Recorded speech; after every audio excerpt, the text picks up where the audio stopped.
We're headed to Mexico as Steve Erceg and Brandon Moreno get ready for a Rumble. This is going to be one of the best cards in UFC history, and I'm going to give my breakdown and predictions for every single one. Marquel, Mederos, and Austin Hubbard. I think that Austin Hubbard's going to get this one done. Marquel Mederos is pretty okay, but I actually thought he lost his debut. I forget who he fought, but I actually think that it should have gone the other way.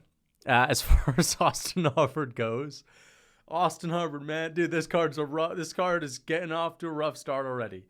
But as far as Austin Hubbard goes, he's actually pretty scrappy. He was one of those guys on the Conor McGregor season of Tough. We basically started saying, man, all of these guys are terrible. This is the worst ever graduating class from Tough. I don't know what Tough was supposed to be about. I'm pretty sure Tough is supposed to be about the winner is the only one that makes it to the UFC. Yet somehow, some way, it's like half the fucking roster makes it to the UFC these days. So it kind of defeats the purpose. All right. Austin Hubbard, Kurt Holoba, dude, everyone from that season is in the UFC, bro. Even Carlos Vera, I think it was, even he made it to the UFC. So I'm not really understanding why they're giving everyone a freaking contract on Tough these days. I think it's just because they need tons of fighters to just, pummel the fucking Apex. That's basically what it is. They're just pummeling Apex cards with, let's be honest, mediocre talent, just so that they can run ads. That's probably it. Dana White just wants tons of Apex fighters. That's why, back in the day, it was the same thing on Dana White Contender Series. Only one or two people would get a contract. It was like a big thing. Now, more than half the people that compete every single freaking fight night on Contender Series is getting a contract. So I think Hubbard's going to get that one done. I think he's just, a little bit more experienced. He's got that UFC experience, and I think he'll be able to pull it off. This is a very easy fight to pick. Jamall Emmers, he's actually been doing pretty well. He got KO'd by Nate Landwehr, I believe, but he hurt Nate Landwehr early on in that fight. Sharpshooter, very good. Long, rangy 1-2. Had a very good competitive fight with Jack Jenkins as well. He's able to make it competitive. He's able to have moments against these guys that are pretty good, that are like right outside of the top 20 in the featherweight division. I think he's going to smoke Gabriel Miranda, just a much cleaner striker on the feet. I think Jamall Emmers is going to get this one done by a KO. As we get on to Rafa Garcia versus Vince Pichel. 42-year-old Vince Pichel, 30-year-old Rafa Garcia, although he looks like he's 42 as well. I think I'm going to go with Rafa Garcia, though.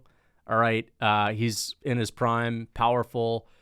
Minus 425 favorite for a reason. Although we've been seeing some big upsets recently, I don't think Vince Pichel has the ability to really hurt people these days. So I'm going to go with Rafa Garcia.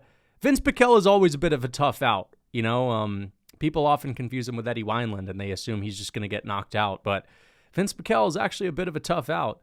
He's sort of like the Eddie Wineland that was given the opportunity to rehydrate and rejuvenate in the Apex cryogenic chambers. So let's get on to the next one. Loopy Goodinez versus Juliana Polastri. Whoa. Loopy Goodinez, man, the Michael Chandler of women's strawweight. Dude, Loopy Goodinez, bro. She's like the Chandler of the strawweight division, man. She's a bad, bad woman. I think I'm going to pick her to win, though. She's going to have the right hand. She's got the big clobbering right. And I honestly also think that she's just going to have the density in this one. Julia Polastri, she's not looking like she's not a string bean, right? She's looking like she's pretty dense. But let's be honest, I think Loopy Goodinez is just going to have a little bit more of that tree stump density in this one. So I'm going to pick her to get this one done. Christian Rodriguez versus Melquizael Costa. I'm actually going to go with Christian Rodriguez. I think I understand some people might be going with Melquizael Costa. He seems to be the big favorite. No, I'm just kidding. Christian Rodriguez, obvious pick here. Costa's got some good striking. He's got a really good kicking game, but I mean, come on, man. Like Christian Rodriguez, the people that he's beating would destroy Melquizael Costa, and he's beating all of the up-and-coming prospects that have even more hype than Melquizael Costa. To be fair, Austin Banshee was extremely overhyped because his striking is not that good. He's really like a pretty one-dimensional fighter. And Christian Rodriguez takes it very slow early on, right? He's a slow starter, but he increases his output, pushes a heavy pace later on in a fight. His striking is improving. We've seen him beat Raul Rosas Jr. We've seen him get past Isaac Dolgarian, where, that actually could have been a bit of a robbery, but still very impressive performance nonetheless against someone like Bulgarian. And yeah, man, like I just don't see how Melquizael Costa can win this one. Rodriguez is going to put a pace on him. He's very tough, very durable. This should be a very easy victory by decision. Rodriguez is not the biggest finisher. It should be a decision as we get on to Jose Daniel Medina versus Ateba Gautier. Jose Medina is flabby for middleweight. Sort of looks like a flabby Chris Dawkins, okay? And Ateba Gautier is like a Francis Ngannou at middleweight. So 6'4" for Gautier, 81-inch reach, 6 foot Dawkins build, and 74-inch reach for Jose Medina. He's not particularly powerful. Gautier, I don't know if that's how I pronounce his name. He's not that good. Like, his technique isn't that good. He's not as powerful as you would think. Like, he's got very good power, but it's not like this one-hitter quitter knockout power. He's not that fast. But then again, it seems like he's still relatively new in his career.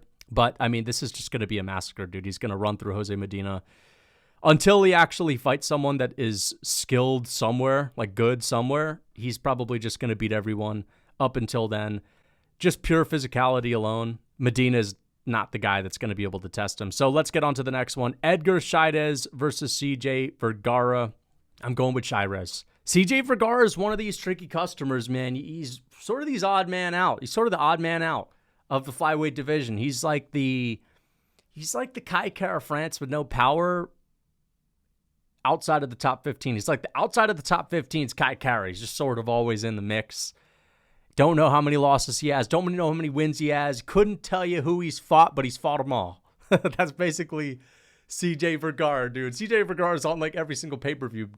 Not really, but you sort of get my point. But Edgar Chairez, he's got the X factor. Edgar Chairez, he may not have a good record, but he tested Tatsuro Taira, which is actually pretty good. He actually submitted one of Charles Oliveira's training partners. And you know how difficult that is, man. Oliveira's training with the best of them. If you train with Oliveira, you're probably a wizard on the ground, okay? I'm exaggerating. That's obviously not the case. But Chairez has pretty good boxing, pretty good striking, and he's just gritty, man. Like, I think he's going to be able to maybe snatch up a Gilly or something like that. So I'm going to go with Chairez. Vergara he's sort of just mediocre everywhere, but you know, he's not bad anywhere. Whereas Edgar Chairez, you know, he's good at his boxing and he's okay with snatching up a Gilly. That's the best way I could break it down, dude. You know what I mean? Whereas like Vergara's the more well-rounded, okay? So I honestly feel like he might be winning, but I just think Edgar Chairez is the more dangerous fighter, and I'm going to pick him because of that. So let's get on to the next one. Ronaldo, the Marauder Rodriguez versus Kevin Borjas. You know what? Kevin Borjas, he was the guy that allowed Joshua Van to break a record when it came to the body strikes. I believe Joshua Van hit him with like a freaking 1,000 body shots on that MSG card a year ago. He's got some pop, right? He's actually got some decent pop. But you got to go with Ronaldo Rodriguez getting a win against the flyweight Viziev. That was really impressive. On the last Mexico City card where he upset everyone, he got that win over, what was his name? Flyweight Viziev, Stefan Bondar. And he just beat Ode Osborne. Ronaldo Rodriguez, he's willing to get clipped, but he has good recovery, good cardio, submission game. And as I said, he's always looking for the finish. Kevin Borjas could put him out, though, because he does have some good pop. But I'm going to go with Ronaldo Rodriguez. I think this guy has a lot of momentum behind him. The crowd's going to be behind him. He's, you know, sort of blown up a little bit after that UFC Noche card because of the build-up to his fight with Osborne. I think there was a little bit of trash talk going on. He became a bit of a star. I think this is going to be a breakout performance. So I'm going with Ronaldo Rodriguez, getting this one done. First round TKO or second round TKO. As we get on to David Martinez versus Simon Oliveira. Honestly, this fight was so good that I actually broke it down on the boxing channel if you're interested. Every week I break down one fight on the boxing channel. I spent a couple of hours on this one. Martinez is really slick when it comes to his outside leg kick. But Simon Oliveira may not have the best record in the UFC, but man, dude, this guy is a freaking vet, man. I actually don't know who I'm going to pick. I'm sorry, guys. Hey, Hey, man, what are you saying, man? You're not a fan of Simon Oliveira, Dave Martinez. I'm sorry, bro. I'm sorry that I'm not going to that deep to, I'm sorry that I'm not in the fucking, weeds, breaking out the beakers and test tubes on Simon Oliveira and David Martinez, man. Like, I did it for the boxing channel. I mean, obviously, we went deep on that one, but I kind of forget everything that I said. This is a good fight. It's a really good fight. But I'm not going to sit here and act. You know what people are going to do? They're going to fucking break down this card, and they're going to try to pretend and act like, oh, yeah, Simon Oliveira. Of course, Simon Oliveira, he beat this guy, beat that guy. David Martinez got a couple wins here. He's got a good this and that. They literally fucking found out that information the second before they filmed the video. I guarantee it. Okay? I guarantee it. And people are going to be saying, what are you saying, man? I've been watching David Martinez since his amateur debut. What do you mean, man? Dude, you're a casual. I know Simon Oliver. Simon Oliver's been in the UFC for decades, bro. Okay, man. I'm sorry. I guess he's the one fighter I don't know. You know what I mean? Hey, man. Hey, I got to be honest. I'm sorry. I can't tell you who's going to win. I can't tell you. I don't know. All right, we'll get on to the next one.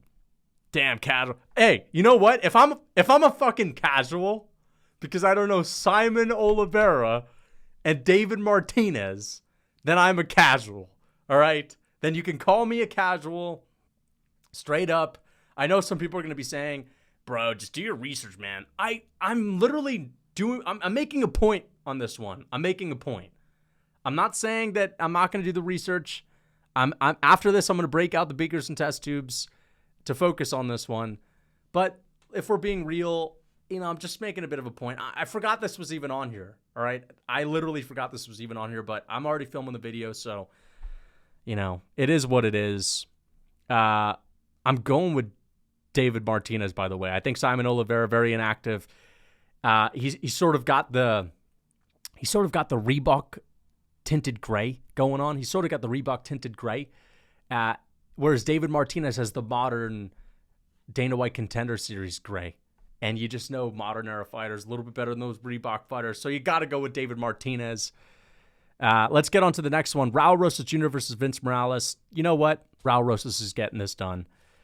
Actually had a really good, impressive victory against Ricky Turcios. In hindsight, that's actually a really good win. Ricky Turcios in his last fight looked real good, real dangerous, pushed a pace. Even though he lost, Raul Rosas submitted him in round 2.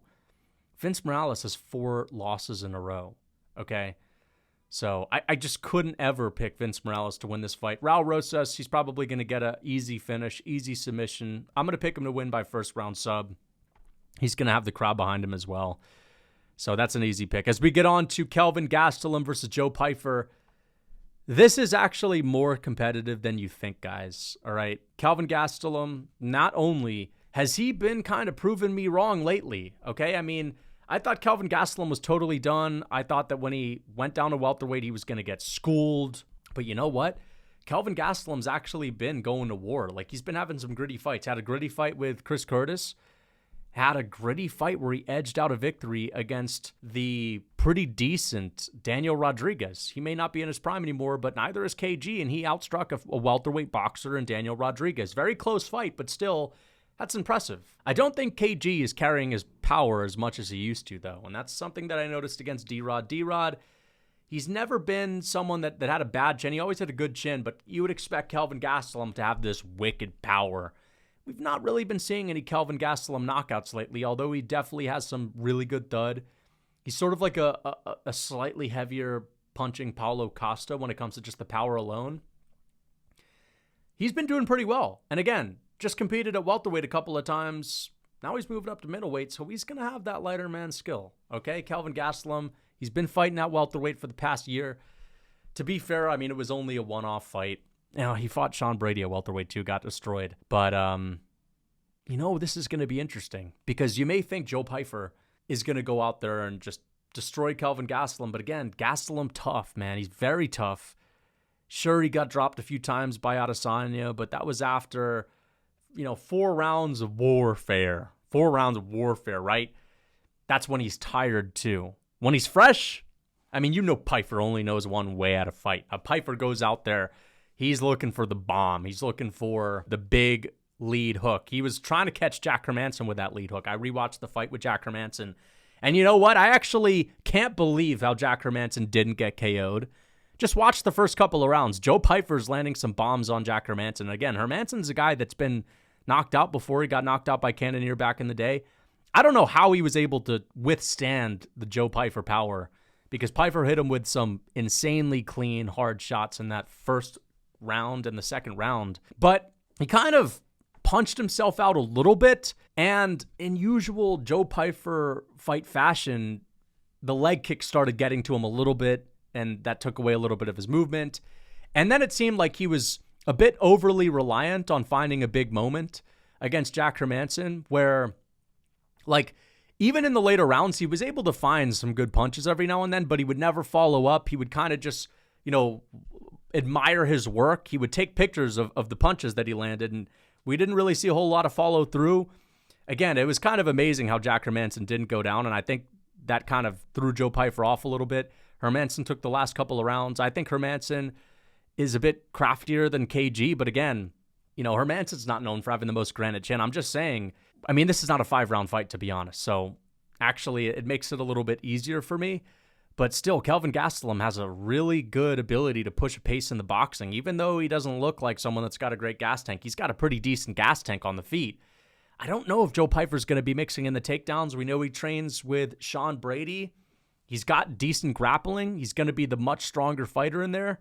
But I just think Pyfer, he likes to strike. He likes to throw down. I think this is going to be a stand-up battle. I'm just saying, if Pyfer doesn't get Kelvin out of there, which, again, that's a tall task. It's hard to knock Kelvin Gastelum out. Really, think about it. Who's really KO'd him like that? Again, Adesanya got very close in the 5th round, but that was after 4 rounds of warfare against entertaining Izzy, who was being very creative with his striking that night. He's in there with a much more understandable puncher.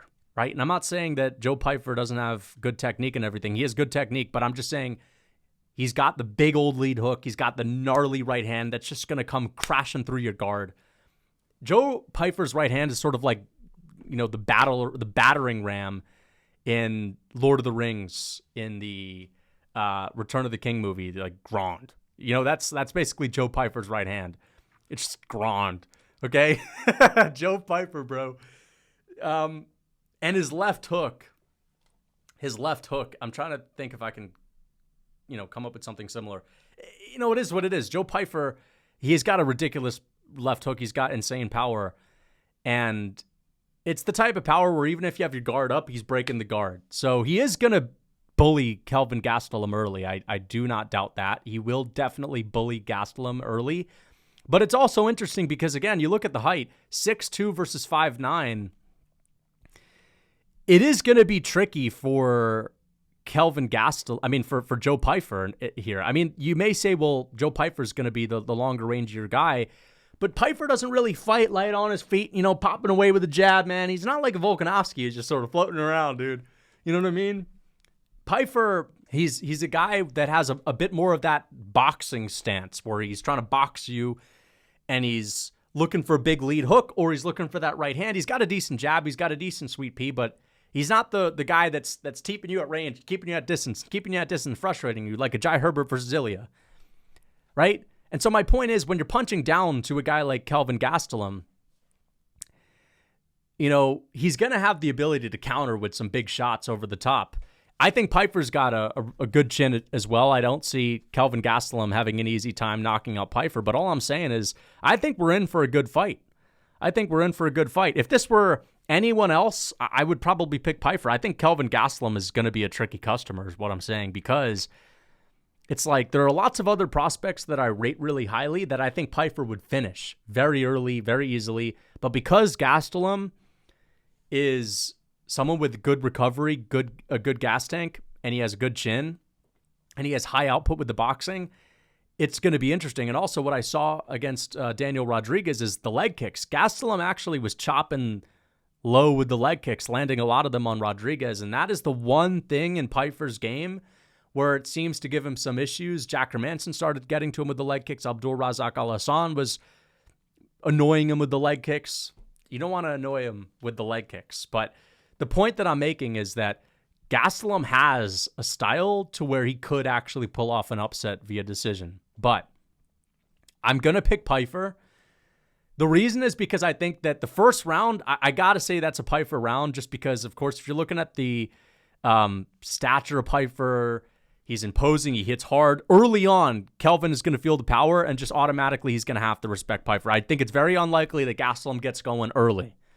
So you're going to have to expect him, if he does end up getting going, it's going to be second and third because of how dangerous Pyfer is early. And I think after Pyfer's last matchup with Jack Hermansson, where again, going into that fight, I'm not saying he was completely overlooking Jack Hermansson, but he thought he was going to smoke him. And I mean, I said it was surprising to me that Hermansson didn't go down. You know, I said that, dude, I don't know how he was able to eat some of those shots. I'm sure Pyfer was thinking the same thing, right? And then, you know, but it was a 5-rounder though, and Pyfer actually took the first 2 rounds. And I said right after that fight that it was because the tool bag wasn't as deep as Jack Hermansson's, but a lot of it was just because I think he expected Hermansson to go down early and he sort of punched himself out a little bit and Hermansson got into a flow. And it's not like he lost it after the first. He still won the second.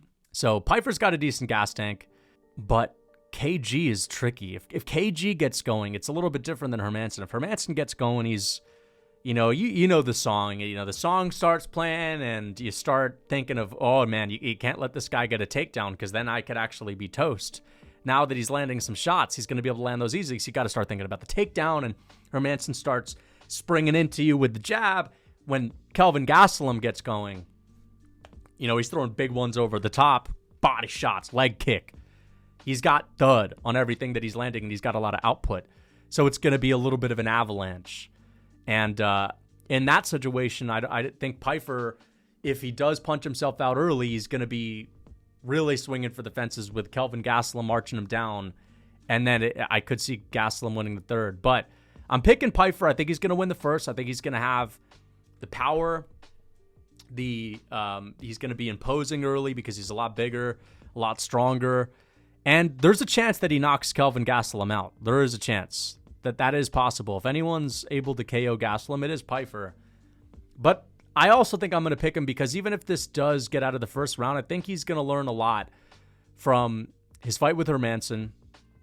I think he's not going to rely on a KO. He's going to go into this knowing that, you know what, I can't always rely on the KO, okay? And I also think we might see him shoot a takedown on Kelvin Gastelum. And even though Gastelum has been spending some time at welterweight, man, he's not been there for a while. He is a middleweight. He's a true middleweight when it comes to skill, although he is... I feel like Gastelum had a resurgence. There was a point in his career where it seemed like he was done. He's still pretty decent, but I think that Pyfer could get the takedown second round, third round, and I think he's just going to easily control Gastelum. I mean, again, that training with Sean Brady, I usually say... Of course, you know, all these greats have training partners. They're not always going to be as good as them. But Pyfer already has good grappling, okay? He's already got good grappling. He's already got good takedowns. And Gastelum's wrestling is not that good. People used to view Gastelum as like a wrestler, man. He's like a well-rounded wrestler, man. But no, he's not a wrestler. That's like, he was a wrestler back in the frickin', you know, Weidman Silva era when he was on the come up, you know, pulling out of fights, fighting Woodley and all that stuff. He's not a wrestler, okay? There were some remnants of it. No, he's a striker for the most part. I think that Joe Pyfer could actually take him down, hold him down. So I'm going to go with Pyfer. I'm going to pick him by decision. I think I'm going to go with Pyfer 29-28 or a 30-27. But I also think it could be a finish. You know what? I'm going to pick Pyfer by KO. I just think it's going to happen, man. I think Pyfer... Because he's not, I'm not saying he was looking for the KO against Hermansson, but he was expecting it. I don't think he's going to expect the KO this time at all, just because I think mentally going into it, he'd rather assume it could go into the third. And I think it's going to be easier for him to find it because of that. So I actually am going to pick Pyfer by a KO, but there's a good chance it goes to a decision. Kelvin Gastelum could win this because, again, it's going to be tricky. As I said, if Pyfer gets a little bit, you know, if he's trying to get that KO early and he doesn't get it and he slows down a bit, Kelvin Gastelum is tricky because he's short, awkward to fight, has thud, good cardio, leg kicks. But I got Pyfer because I think Pyfer can pull out the takedowns if he needs it. On Kelvin Gastelum, I think he can get the control, and I think he's going to win the first round easily. And I think his striking will be pretty good as it goes on. So I'm going to go with Pyfer by KO, first round. As we get on to Manuel Torres versus Drew Dober. I got Drew Dober winning this one by KO. Even though Manuel Torres is very dangerous, got the win over Chris Duncan, was able to TKO him. I mean, this guy is a kill or be killed type of fighter. But you saw him get brutally knocked out in his last fight against Ignacio Bahamondes. And Bahamondes is on, he's on the come up. Dober is declining for sure. Ignacio Bahamondes is a long-rangey counter striker. Dober's a kickboxer, likes to get in your face. They're different fighters. But I don't think Dober's durability is done. I mean, Gene Silva hits very hard, and he's extremely explosive and slick. And even he wasn't able to, flatline Drew Dober, okay? And then you've got, Manuel Torres got brutally dropped twice in his last fight, then finished by Ignacio. He's dangerous. He's got a good rear naked choke. I just think Drew Dober is going to be able to withstand the early onslaught, and I think this is going to be a little bit like the Terrence McKinney fight. I think Manuel Torres might hurt him early, but I just see Drew Dober landing a big right hand and knocking out Manuel Torres, okay? I still think Dober's pretty decent. This is a dangerous fight for him, but I'm relying on Dober's veteranship. I'm relying on his experience. I'm relying on his power. And I'm relying on Manuel Torres to be wild and to be susceptible to getting punched really hard because of it. So I'm going to go with Drew Dober by a first round KO. As we get on to the main event, Brandon Moreno and Steve Erceg. If you were asking me last year, I would have said Steve Erceg after he had that close fight with Pantoja and Moreno had a really bad fight against Royval in their rematch, and he looked like he didn't have that fire anymore. But after that last fight with Moreno against Albazi, Albazi is decent. I got to go with Moreno, dude. Steve Erceg's coming off of a KO loss to Kai Kara-France. It doesn't mean that he can't take a punch, but there's always been a question of how durable is Steve Erceg, and to be honest, I guess it was the stylistic matchup. Pantoja, even though he's very powerful, he wasn't able to hit Steve Erceg clean that often. It was tough for him to get past the range, whereas Kai Kara is a bit more of a slick striker, so he can pull it off. But Steve Erceg had a couple of moments in his early UFC run where he had gotten tagged and he didn't look so comfortable getting hit. And then he gets knocked out by Kai Kara, who's a very dangerous fighter. Kai Kara has 10 plus first round knockouts. Moreno is not the same knockout puncher as Kai Kara-France. He's not as slick with the switch stance setups like Kai Kara-France, but he's got very good boxing, and he looks like he has the fire lit under him again. It looks like, he's been able to rekindle his passion for the sport after that Royval fight where it looks like, mentally he was sort of out of it, and we were asking ourselves whether or not that was because of all the wars that he had. One war too many, but he had such a good performance in his last outing. He looked hungry. I think he broke a record for the most significant strikes ever landed in a flyweight fight, which was very impressive, although that's actually kind of surprising. I feel like I've seen some other performances from him against Figueiredo where both of those guys landed a lot, but I'm going with Moreno just because I don't think this is going to be a fight where Steve Erceg can out-grapple his opponent. I think that his defensive wrestling looked good against Pantoja, but I don't really see this being much of a grappling match. I don't really see Brandon going for the takedowns that much because it's not like Steve Erceg is this wicked power puncher either. And it's not like Steve Erceg's going to be able to easily out-grapple Moreno. Moreno's got really good grappling.